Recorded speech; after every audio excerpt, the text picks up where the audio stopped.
আসসালামু আলাইকুম ভিউয়ার্স, কেমন আছেন সবাই? আশা করছি সবাই ভালো আছেন। আমি আলহামদুলিল্লাহ ভালো আছি। তো নতুন আরেকটি ব্লগ নিয়ে চলে আসলাম আপনাদের মাঝে। তো এই তো মেয়েকে নিয়ে এক্সাম শেষে বাড়ি ফিরছিলাম, আর মেয়ে আমার সাথে একটু দুষ্টুমি করছিল। যাই হোক, মা মেয়ে দুষ্টুমি এবং গল্প করতে করতেই বাড়ি ফিরছিলাম। তো এরকমই সকালটা কাটে হচ্ছে মেয়েকে নিয়েই একটু দুষ্টু মিষ্টি মুহূর্ত। তো এখন যেহেতু মেয়ের এক্সাম শুরু, আর এক্সাম শুরু শেষ হতে হতে প্রায় শেষ পর্যায়েও কিন্তু চলে এসেছে। তো বাচ্চাদের এক্সামের সময় না মায়েদেরই টেনশনটা বেশি হয়। যাই হোক, তো এক্সাম শেষে বাড়ি ফিরে এসে এই তো আইসক্রিম নিয়ে বসছিলাম। আর এত গরম লাগছিল, যেহেতু বোরকা পরে যায়, আর বেশি গরমটা এখন। তো গরমটা আসলে সহ্য করার মতো নয়। যারা গ্রামে থাকেন তারা অবশ্যই জানেন কী পরিমাণের গরম পড়েছে। তারপরে অন্যান্য কাজগুলো শুরু করে দিয়েছি। তো রোদের তো কোনো কী বলবো, মানে এখনই রোদ আবার এখনই বৃষ্টি শুরু, কোনো কিছুর কোনো মানে টাইম নেই, কিছুই নেই। হঠাৎ করে ঝুম বৃষ্টি শুরু হয়ে যাচ্ছে, আবার হঠাৎই রোদ উঠছে, এরকম একটা অবস্থা। তো এতদিন তো আপনাদের মাঝে রেগুলার ভিডিও আপলোড করেছি। তো আজ থেকে আপনাদের মাঝে সপ্তাহে 3টা ভিডিও আপলোড করব, আর একদিন পর পর ভিডিও দেওয়ার চেষ্টা করব। তো ডেইলি আমার পক্ষে এখন আর সম্ভব হচ্ছে না, আর বাচ্চাদের নিয়ে সংসার সামলে সব কিছু নিয়ে আসলেই মানে ডেইলি ভিডিও আপলোড করাটা কষ্টকর হয়ে যাচ্ছে। তো আমার ভালোবাসার আপুরা অবশ্যই আমার সাথে থেকে যাবেন এবং সাপোর্ট করে যাবেন। জানি আপনারা আমাকে ভুলে যাবেন না, সবাই আমাকে সাপোর্ট করে যাবেন। তো আমিও কিন্তু সময় করে আপনাদের পরিবারে চলে আসব। তো এদিকে হচ্ছে মানে কাপড়গুলো ধুয়ে আর কি নেড়ে দিতেছিলাম। তো মেয়েকে হচ্ছে যেহেতু আগামীকাল তার আরেকটা পরীক্ষা আছে, তো সেজন্য ওকে ওই পরীক্ষার কিছু মানে লেখা দিয়ে চলে এসেছি, কিছু খাইয়ে দিয়ে। তো প্রথমে স্কুল থেকে এসে হচ্ছে ওকে মানে কিছু খাইতে দিই। তো এরপর কিছুক্ষণ ও খেলাধুলা করে এরপর হচ্ছে একটু লিখতে বসে আর কি, ওর মন মতো যতটুকু ভালো লাগে। তো গতকালকের কিছু কাপড় ছিল, সেগুলোই নেড়ে দিয়েছিলাম। সেগুলো তো মানে রোদের তাপও ভালোই লেগেছে, তাই এগুলোকে জমিয়ে আবার ভেজা কাপড়গুলো নেড়ে দিয়েছি।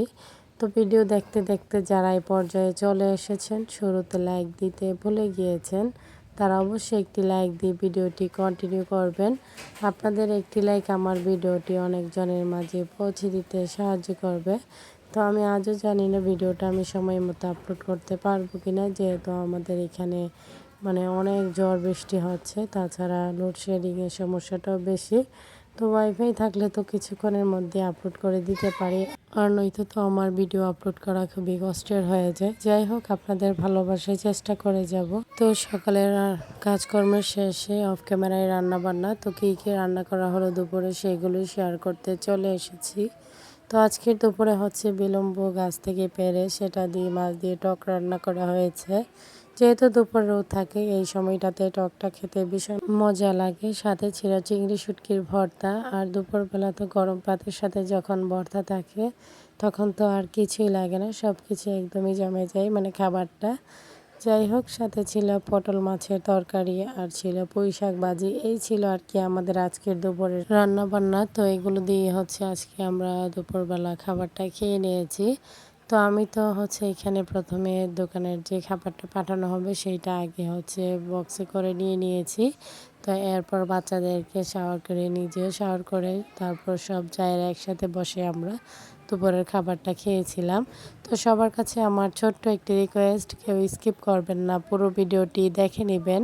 ভিডিওর কোনো অংশ দেখে যদি আপনাদের একটুও ভালো লেগে থাকে, লাইক কমেন্ট শেয়ার করে দেবেন। আমার ছোট্ট চ্যানেলটিকে সাবস্ক্রাইব করে বেল আইকনটি বাজিয়ে দিবেন। যারা নতুন ভিউয়ার্সরা জয়েন হয়েছেন তাদের কাছে যদি আমার ভিডিওর কোনো অংশ দেখে একটুও ভালো লেগে যায়, সাবস্ক্রাইব করে পাশে থাকবেন। তো বিকেল দিকে বৃষ্টি শুরু হয়, আর এই বৃষ্টিময় দিনে কিন্তু চানাচুর মুড়ি মাখা খেতে ভীষণ ভালো লাগে। তো এখানে হচ্ছে শসা, গাজর, পেঁয়াজ, মরিচ সব কিছু দিয়ে সরিষার তেল সাথে নিয়ে মানে সব কিছু একসাথে মিক্স করে খুব সুন্দরভাবে মুড়িটা মাখা করা হয়েছে। তো এরপর আমরা বাচ্চাদের নিয়ে খুব মজা করে গল্প করে মুড়ি মাখা খেয়ে নিয়েছি। তো এরপর বাচ্চাদের কিছুক্ষণ লেখাপড়া করিয়ে আর কি, তো ওদের ছোটো বাবা আসছিল, মেয়ে তার ছোটো বাবার সাথে রাতের বেলা চলে গিয়েছিল দোকানে, আর সেখান থেকে গিয়ে হচ্ছে বাচ্চাদের জন্য জুস আর আমাদের জন্য হচ্ছে আইসক্রিম নিয়ে এসেছে। তো গরমটাও ছিল বেশি, যাই হোক বৃষ্টি যাই হোক না কেন গরম এতই ছিল। তো আইসক্রিমটা পেতে খুবই ভালো লাগছিল। তো দেবরও নিয়ে আসছিল ভাবিদের জন্য। আমরা খুব মজা করে আইসক্রিম খেয়েছিলাম আর বাচ্চারা জুস খেয়েছিল। তো আজকের ভিডিও এই পর্যন্তই। সবাই ভালো থাকবেন, সুস্থ থাকবেন, আমার পরিবারের জন্য দোয়া করবেন। আশফিন স্যারকে দেখে সবাই মাশাল্লাহ বলবেন। সামনে নতুন কোনো ভিডিও নিয়ে আবারও চলে আসবো আপনাদের মাঝে। সেই পর্যন্ত সবাই সাথেই থাকবেন। তো আজকে আইসক্রিম খেতে খেতে আপনাদের মাঝ থেকে বিদায় নিচ্ছি। আল্লাহ হাফেজ।